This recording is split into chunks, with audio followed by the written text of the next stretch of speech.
إنا لله وإنا إليه راجعون إنا لله وإنا إليه راجعون করমচাল মাধবপুর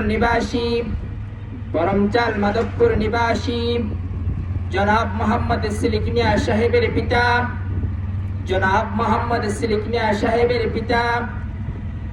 মোহাম্মদ তজমুল আলী তজই মিয়া সাহেব আজ দুপুর 12:40 সময় উনার নিজ বাড়িতে ইন্তেকাল হইয়াছেন। মরহুমের জানাজার নামাজ আজ বাদ মাগরিবে বরমচাল মাধবপুর কেন্দ্র জামে মসজিদ প্রাঙ্গণে অনুষ্ঠিত হইবে। এতে প্রত্যেক মুমিন মুসলমান ভাইদেরকে দাওয়াত করা যাইতেছে।